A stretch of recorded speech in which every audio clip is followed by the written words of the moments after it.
When was the next moment that you felt some change in the air? We felt it in the 29th of August, 43, because at that time, all of a sudden, because we had various presidents, and all of a sudden, the Germans wanted something which they couldn't go into. I mean, the Danish government said no. I think it was talking about all of a sudden the Danish military people were taken, and then it became a very tender because the sabotage were stronger and stronger. The resistance movement was getting stronger, and they were really lucky that it's many things.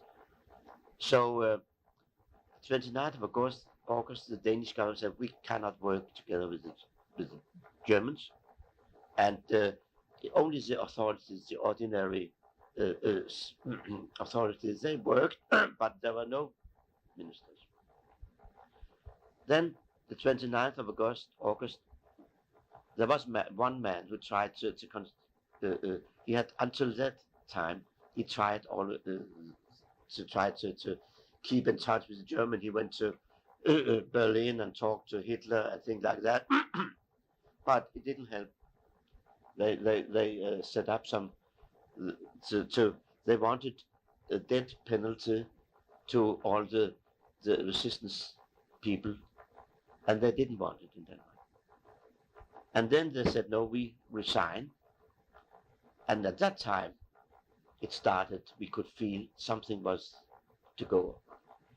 And when we came into some of the first days in September, no, I think about the 20th of September, one of my brothers, the one who is 3 years older than I, he and his fiancée, all of a sudden, without telling anybody, they went to Sweden illegally. And I remember our parents got a message that from the fisher who took them over that Jules and his fiancée, they are in Malmö in Sweden now. And they were angry. Why does he? Who says? What's happening? Why do? I mean, but it was adventure, and at the same time, it was good thinking. But Were there other people? there were some of their friends also, 2, 3 couple of young people who knew each other who went over there. And in Sweden, they all of a sudden saw some Danish, and they were put into jail first. But then they contacted the Jewish community in Sweden, in Malmö, and they helped them out. So they were started working or things like that. So and then we got illegal notes through fishermen from and that everything was okay. But my parents they were not married to go alone with it. But anyhow, they were there But this happened without warning. People without warning. didn't know anything about it or suspect that anybody was trying. I mean, no, it was after the 29th of August, so something was there was In really the tender, air. yeah. Mhm. And I remember it was a very tense, but I already started with. We were in a Jewish group, young people, and we were together, and we were at and had fun thing. But there were, at night at 9 o'clock, you had to be at home. Curfew. Yeah, and so whenever we had a date, I had to run home to have to be at home until 9, and so it was a very strange life. And at that time, I got a job because I was finishing school and went to a big firm. It was a Jewish firm, an old from the old Danish Jewish families in coffee and tea, in port, things like that. And I was a kind of office clerk junior. And I went there and also to a trading school in the night, early in the night. So and I remember at that time the first bombing of of one of the big wharfs. It was situated near my firm. There was a British airplane that came and bombed this. And then, you know, at that time, all of a sudden the Germans felt it. I mean, they could feel something. I mean, they were tense also at that time. So it was really a time to, but we could do nothing. Nobody thought of going to Sweden or anything else. Of course, the young adventurers, but giving up your home and your life and your business or things like that. At that time, my father had moved his shop back home where we were living. So Why so did he do that? pardon, Why did he because do that? the house where his shop was, it was going to be cut down because it was to be modernized, the whole area. So he moved out in order to later on to have another shop. So he had his work back home, and my elder brothers were moved out, so we have room for that. And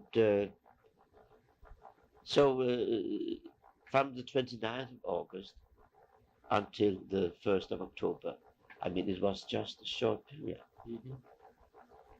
And one was thinking and fearing, but they could do nothing, they thought, until the 1st of October. All of a sudden, we could read. Father heard it in the synagogue because the rabbi or some people, yeah, the rabbi told people, don't stay at home at the night of the 1st of October because something is going to happen, and tell everybody as soon. But a pity, only those people who, I mean, they had the register of all the Jews, and it was 6,000 or maybe 3,000 families or things like that. But they didn't directly tell all the people. Only those people who were in the synagogue got a message and tell so and so, your friend and everybody. And I remember it was Yom Kippur, and of course I was in a Jewish firm, so I had free, and we were all in our nice clothes, yontif thick dressed, and my father came home, and then he said, we cannot be at home tonight. Where shall we go? The first thing they thought, we have to go to father's sister and brother-in-law who were living a little bit not far from me. We go there, you know, to feel close. That night we went there. My father, mother, my eldest sister who was living at home, and me. We went to my uncle and my aunt, and their son was living, and telling them we are not staying at home tonight. And then they said, "Can I stay here?" And we slept there. I remember that night I felt as I could hear the Germans all night, and I thought, how shall you hide yourself under the bed? And my imagination I didn't sleep all night, and I heard some guns and I don't know what. Next day we saw in the newspapers that the Germans had written that we are isolating the Danish Jews, and then we are giving free all the Danish soldiers. As a matter of fact, as we are giving free the Danish soldiers, but then we take those Jews, trying to do it better in that way. And that next morning, my father must said to my uncle and aunt, leave this house, don't stay here. No, no, don't want, no, stop it. And my father and mother, my sister and I, we went out to a summer house where we had lived at some non-Jewish people outside Copenhagen. We called them, and the house was still free, so we went there in our clothes. And we thought maybe only one night. We went there and stayed there. Nobody contacted us, and we could hear that there had been some Russia. And Just your family went, or your aunt and uncle? And they went to all of you concentrations. went? No, Just your family went summer house. Yes, just my family. The other ones stayed in their home and were taken by the Germans that night. And so we went there and stayed there. And those people were nice, kind in the beginning, but they had to have a family celebration the next Sunday. And we were hiding back there. Nobody knew that we were there, and nobody had to know. And it was a funny, terrible life. And no, we had no contact with my brothers.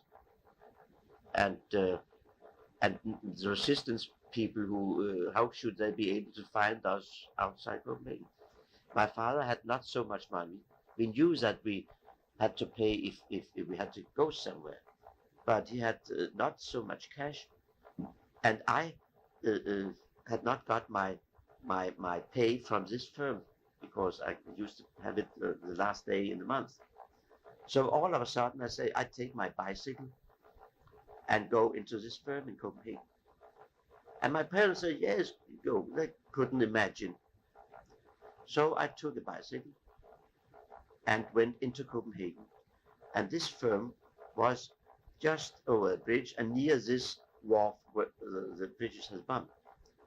And I took a cap on my head, going like that, so nobody could see my black hair. It was black at that time. So I drove all the way. All of a sudden, in the street, my hat blew off. It was windy, and the Germans were walking, marching, and I was thinking, what shall I do? Shall I take my hat, or shall I just go further on? I stopped the bicycle, took my hat, and then continued over this bridge, over to this firm. And its name was, they had a Jewish name, that firm. But already, but many non-Jews. I was the only Jew working in that firm. I stepped up there, I went into the office, and when they saw me, they said, are you crazy? Our boss has already gone to Sweden long ago. And come in here. And the Germans had already been there.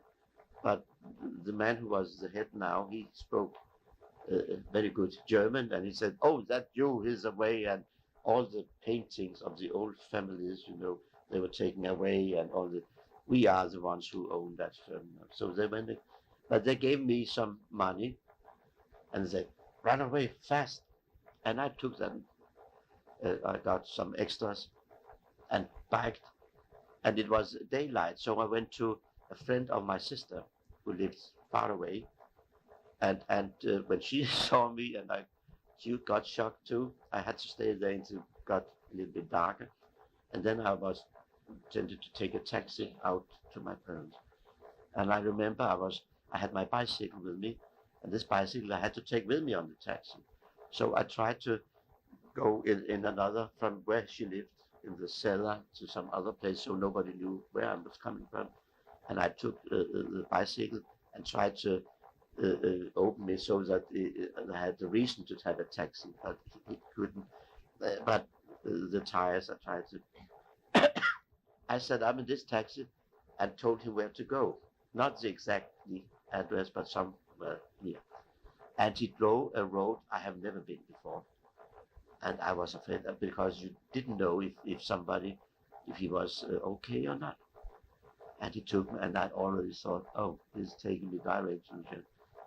Finally, I came there, and I took my bicycle, paid him, and then I ran to my parents. And when I came into the house, and my parents saw me, we were still waiting for the contact with the resistance movement, and all of a sudden the telephone called, and these people, and the man said, I'm coming for this family. I said, for the bananas, or not some vegetables or something like that. And the man came, and he said, go with me in a taxi. And we sat down in this taxi, and he was very uncertain. He was a funny, strange man, and we didn't know if we should rely on him or not. So he told some stories, and we went, and then he passed where the Germans had headquarters, and my parents said, stop, taxi, go back. And then we went back to the family, and then they saw us. They already hoped that we were away, and here we are again. It was 2 days, 3 days before the celebration, and then we sat down again. All of a sudden, the telephone called again, and then the man said, "I'm coming in half an hour." And then we saw the door when he came, rang the bell. A young man, 18, 20 years old. Just go with me. Take it easy. I know everything. It's okay. Here's a taxi. It's okay. Come with me. And we relied on him at once. And we went the same route as the other taxi. It was right enough. But then it was on the back, the rear side of a very big hospital. And we went into there in a cellar where maybe 200-300 people were gathered, Jews, and some nurses from the hospital, some doctors, and everything like that. And then we had to sit down, waiting. We were sitting down in the cell in this big hospital, waiting for further transportation. And then they asked my father how much money he had, and we gave all the money what we had. But many of these was sponsored. Some firms, people have given money to this. And all of a sudden they said, the 4 people from one of the big stores, and we said, well, Kromer Goldsmith. We said, please come up. And then the lady pointed at us. And then we went up to an ambulance where a man in uniform and a man who said he's a doctor. And we were put into this ambulance, 4 people. And then they told us if the Germans were stopping us, we had to tell that we had pox or what's it called, something like that. And we started driving. And sitting in an ambulance is not pleasant. And my sister and my mother, they get sick, and my father and I were sitting there. And we drove about approximately 2 hours because I had go some special ways. Southern part of to the south, near the harbor. There's a small harbor there, and we couldn't see. We were not allowed to look out.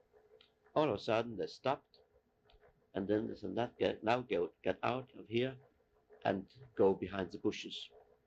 We went out from the car, and we saw hundreds ambulances, big trucks, small cars, any kind of transportation vehicles, and we were standing behind this bush.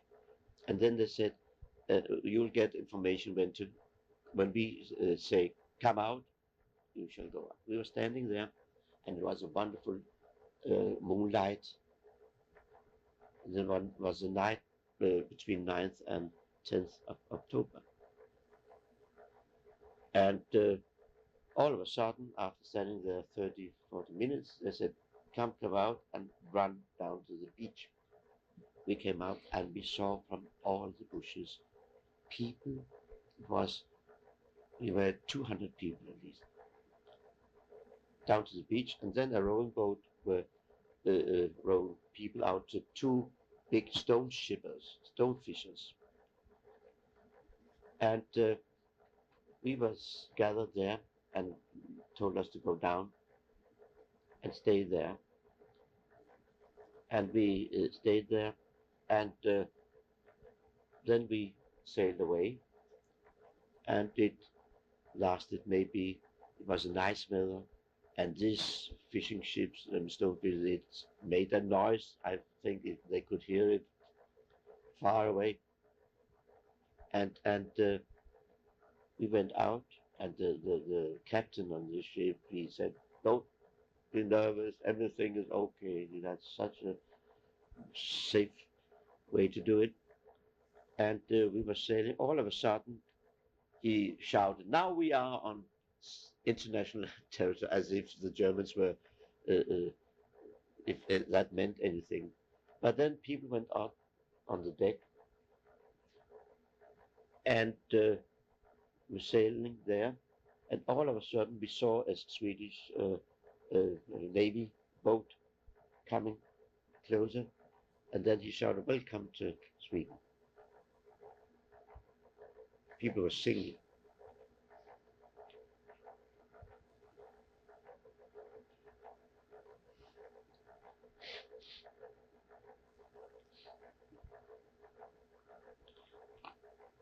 The Swedish anthem, and we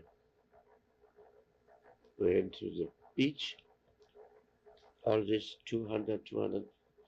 We saw even going out from these bushes. All of a sudden, we saw my cousin.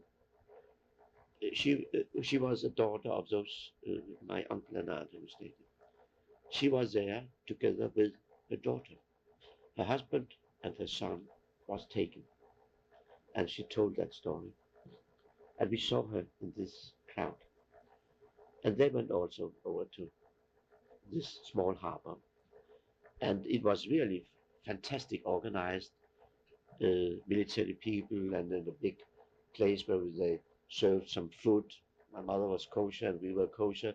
So we had to eat what bread or something like that. And father and I were standing in a line. And my mother and my sister were sitting somewhere else.